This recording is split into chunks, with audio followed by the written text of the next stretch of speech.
Dylan Reeves wiped the sweat from his brow as he leaned back against the garage wall, the rusted pickup beside him, coughing its last breath. His hands were stained with grease, his overalls ripped at the knees, and yet he felt proud. This garage, tucked behind an old gas station, on the edge of town, was his everything. It didn't make much money, but it gave him purpose. Most days were quiet, filled with worn-out engines and the occasional friendly neighbor. But this afternoon would be different. It would begin with a tiny voice and a pink bicycle with one bent wheel. The sun was high when he heard it, a muffled sob, small and hesitant. He stepped outside and saw a little girl no older than 7, crouched near the curb, her helmet askew, tears streaking her cheeks. Her bike lay beside her, its front wheel twisted awkwardly. Dylan approached gently, not wanting to frighten her. "Hey there, you all right?" he asked. She looked up with wide blue eyes, then nodded. "I just wanted to ride to the park, but my bike broke," she sniffled. Dylan crouched beside her, inspecting the damage with a mechanic's trained eye. "That's not too bad," Dylan said, offering a reassuring smile. "I can fix it up if you'd like." The girl's face brightened instantly. "Really? You'd do that?" she asked. He nodded and picked up the bike with practiced ease. "Name's Dylan. What's yours?" he asked as he wheeled it toward the garage. "Emma," she replied, skipping behind him. The bike was a simple model, nothing fancy, but someone had tried to patch it before badly. Dylan gently removed the warped rim, tightened the handlebars, and realigned the brakes with a careful touch. Emma sat on an overturned milk crate, swinging her legs as she watched him work. "You're like magic," she whispered. After 10 minutes, Dylan chuckled, looking over his shoulder. "Nah, just experience. You ride a lot." She nodded. "Mom works a lot, so I go exploring. She says I have wheels for feet." Dylan smiled at that. "Smart mom," he said. The repairs didn't take long. He gave the tires a final pump, spun the wheels to check balance, and smiled in satisfaction. "Try it now," he said, holding it steady as she climbed on. Emma pedaled slowly at first, then faster, giggling as the wind whipped her hair. She circled the lot and came to a sudden stop in front of Dylan, her face beaming. "You fixed it. You really fixed it," she cheered. Dylan grinned. "Told you I would." At that moment, a sleek black SUV turned onto the lot, its windows tinted. The vehicle screamed money and importance, something this rundown garage rarely saw. The door opened, and a sharply dressed woman in heels stepped out, scanning the area with precision. "Emma?" she called. Emma jumped off the bike and ran toward her. "Mom, look, he fixed it," she shouted, pointing toward Dylan. The woman walked over, her eyes narrowing slightly as she took in the grease-stained man before her. "You fixed her bike?" she asked, her tone cautious but not unkind. Dylan wiped his hands and nodded. "She was stuck, so I helped out." The woman looked him over, her expression unreadable. "Thank you," she said after a moment. "I'm Harper Lane." She extended a hand. Dylan shook it, trying not to notice the expensive watch on her wrist. Harper Lane wasn't just any mother. She was CEO of Lane Tech, one of the fastest-growing tech companies on the East Coast. But out here in jeans and dust, Dylan had no idea who she was. "She's lucky to have found you," Harper added, watching Emma circle the SUV on her fixed bike. Dylan shrugged. "I just do what I can," he replied. She glanced around the lot, the rusting vehicles, the battered garage door, the cracked concrete. "You run this place." "Alone?" she asked. Dylan nodded. "It's nothing fancy, but it gets the job done." Harper hesitated, then looked back at her daughter. "Do you mind if I take a look inside?" she asked. Caught off guard, Dylan stepped aside and gestured toward the open garage. "Be my guest." She walked in, heels clicking softly against the floor, eyes sharp. "You do restorations?" she asked, pointing to an old Thunderbird half covered in tarp. "When I get the parts," he said. "Takes time." Harper nodded thoughtfully. "This place could be something bigger." Dylan smiled faintly. "Maybe, but I'm not in it for the money." She arched a brow. Everyone says that until they see what's possible. Emma rushed in, hugging her mum's side. He's really nice, she said, like Grandpa, but younger. Harper smirked at the comparison. Is that so? Dylan laughed, amused. Thanks, kid. Harper glanced at her watch. We've got to go, sweetheart. Say thank you. Emma hugged Dylan's leg and waved as she left.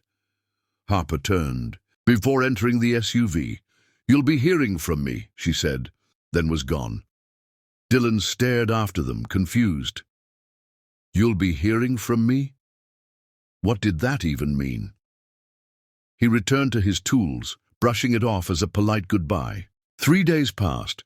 Dylan was under a rusty Ford when a courier showed up with a letter. Confused, he opened it and nearly dropped it. It was on official Lane Tech. Letterhead. The contents, a personal invite to Lane Tech's HQ, signed by Harper herself.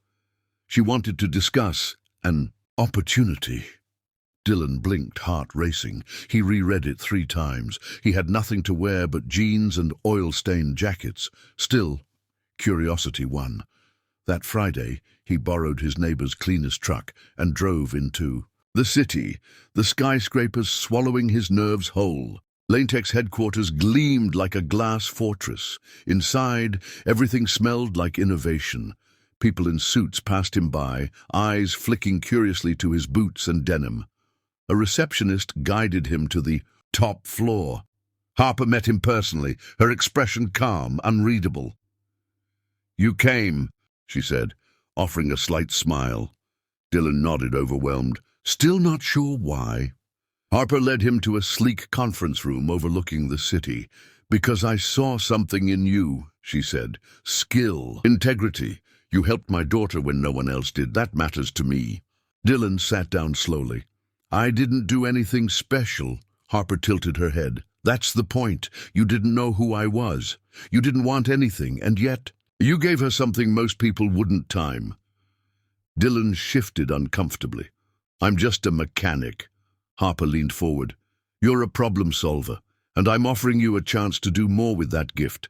Lane Tech is building a new initiative, tech integrated restoration, part mechanics, part engineering, part AI learning.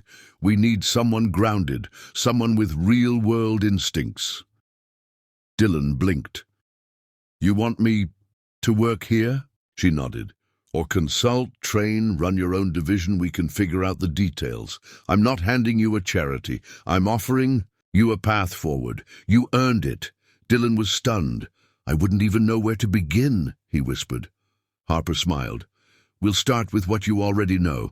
Fixing what others can't. Dylan stared out the glass, heart pounding. His garage was his life, but here was a doorway to something he never imagined. And my shop? He asked. Harper's reply was simple. Keep it. I'll fund the upgrades. Let's bring it into the future together.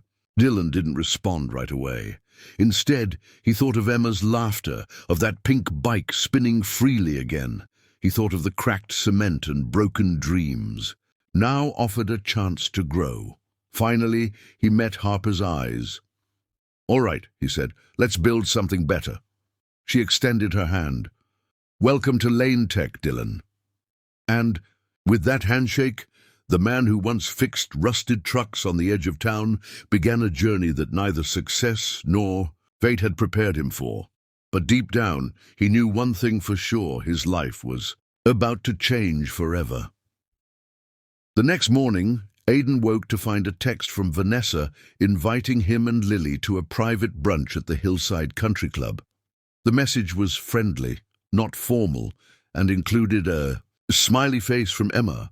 Unsure if it was a real invitation or just politeness, he hesitated. Lily, however, jumped with excitement, insisting they go. He finally agreed, borrowing a button-down shirt from a neighbor and scrubbing his boots. As he tied Lily's hair into a braid, he looked into her smiling face and felt a quiet shift. Maybe their lives were stepping into something unexpected and beautiful. At the brunch, the lush surroundings and marble pillars made Aidan feel out of place, but when Vanessa and Emma approached, it wasn't with cold formality. Vanessa wrapped Lily in a warm hug, while Emma excitedly pulled Aidan toward the table. They chatted over waffles and fruit, laughter spilling across the fine linen. Other guests stared but didn't speak, and Vanessa noticed. "Ignore them," she said with a grin. "They're just confused. Why a real man sitting in their fantasy?"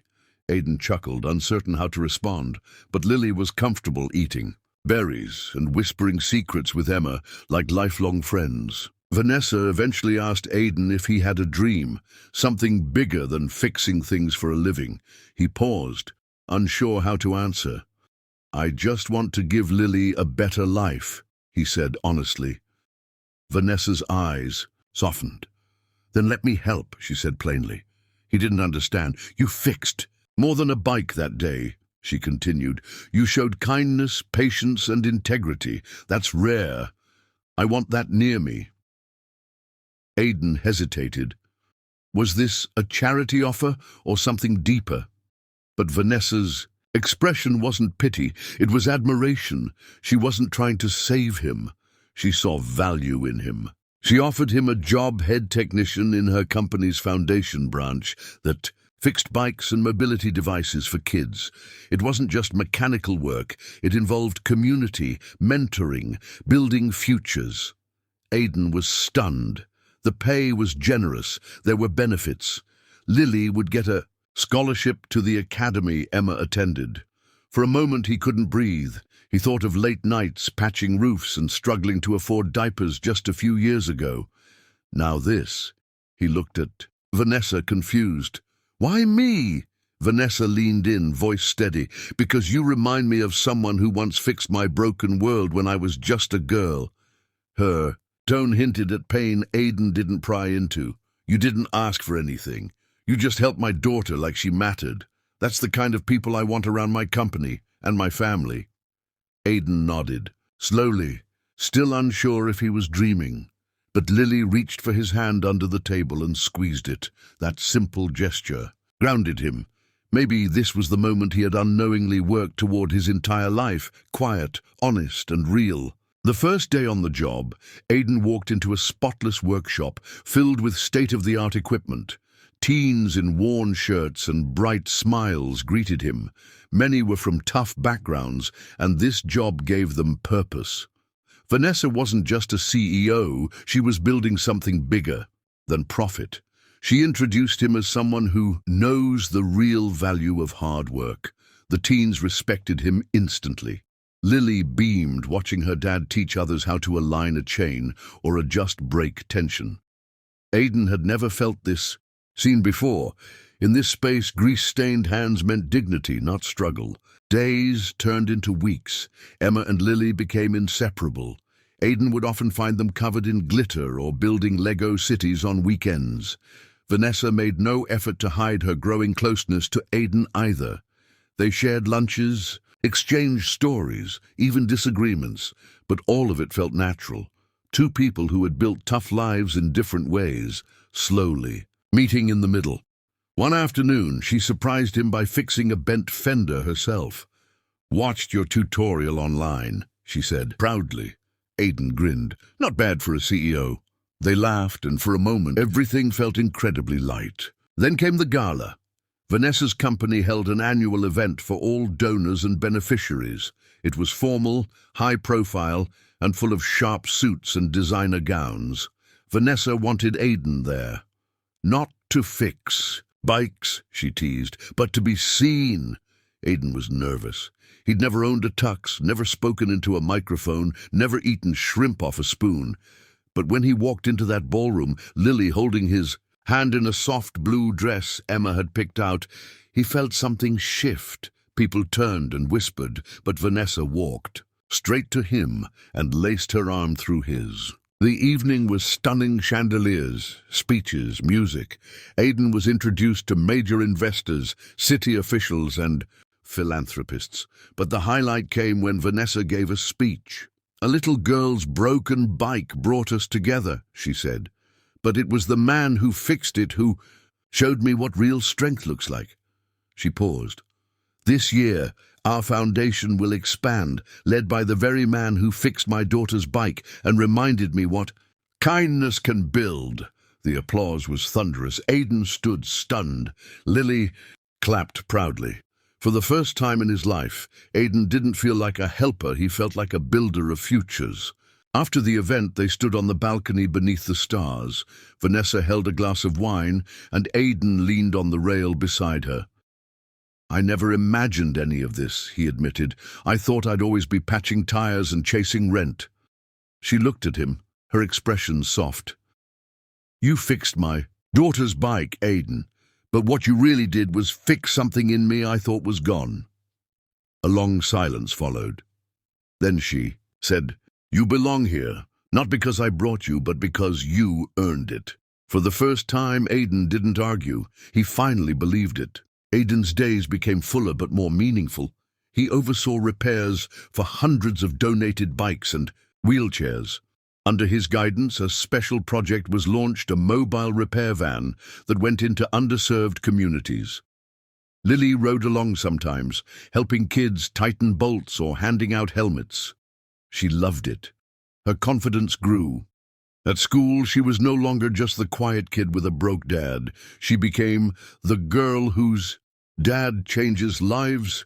Meanwhile, Vanessa and Aidan's bond deepened. They never labeled it, but the way they looked at each other made people around them nod knowingly. One Saturday morning, as Aidan adjusted handlebars on a kid's trike, Lily ran up holding a handmade card. It was from Emma, an invitation to her birthday party at the zoo. "And she asked if you're coming too," Lily added, eyes hopeful. Aidan smiled, brushing grease from his hands. "Wouldn't miss it." The party was filled with executives and guarded nannies, but Aidan was the only adult who spent the whole day with the kids, helping them with puzzles and holding cotton candy. Vanessa watched from a distance, heart full. Her world had always been about control until Aidan taught her grace. Trouble did knock eventually. One of Vanessa's board members leaked a story suggesting her relationship with Aidan was strategic sympathy. Headlines swirled. Anonymous blogs called him a charity. "Gaze boyfriend," Aidan offered to resign. "I don't want to be the reason your work is questioned." But Vanessa shook her head fiercely. "I built this company from scratch. If they think I'd risk it all over fake sympathy, then they never understood me." Her public statement the next day was bold. "I don't uplift people for image. I uplift them because they belong here, including Mr. Aidan Ross." The backlash died instantly. The support was overwhelming. Donations increased. Volunteer applications tripled. Aidan received letters from single dads, mechanics and struggling families who saw him as a symbol. It humbled him. He responded to each one with honesty, sometimes tears. Meanwhile, Lily thrived. Her grades soared, and she made new friends. One day, Vanessa handed Aidan a framed photo of the day they met him, crouched beside Emma's bike, Lily standing nearby. "This," she said, "is where everything started."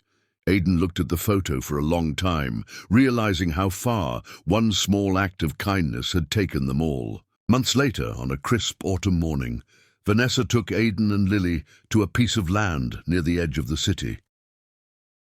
"This is yours," she said, placing papers in his hand. "A home one we build together." Aidan was speechless. "I can't accept this."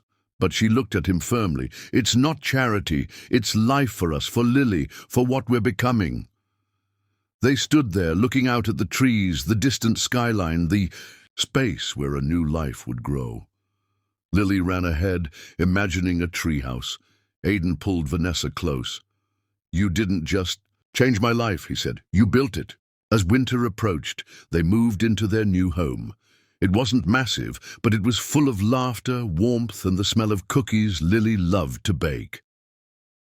Aidan fixed Emma's old bike again, this time with a gold accent. "For memory," he told her. Emma hugged him tightly. Vanessa, standing in the doorway, smiled through misty eyes. This wasn't just a family formed by chance. It was chosen, built from moments, from bolts and hearts, from a little girl's broken bike and a man who saw value where others saw none. And in that truth, everything else finally made sense. Their life wasn't perfect, but it was honest. Vanessa still ran meetings, Aidan still fixed things, and Lily still chased butterflies and grease stains. But now, every meal was shared, every weekend spent with love, not luxury.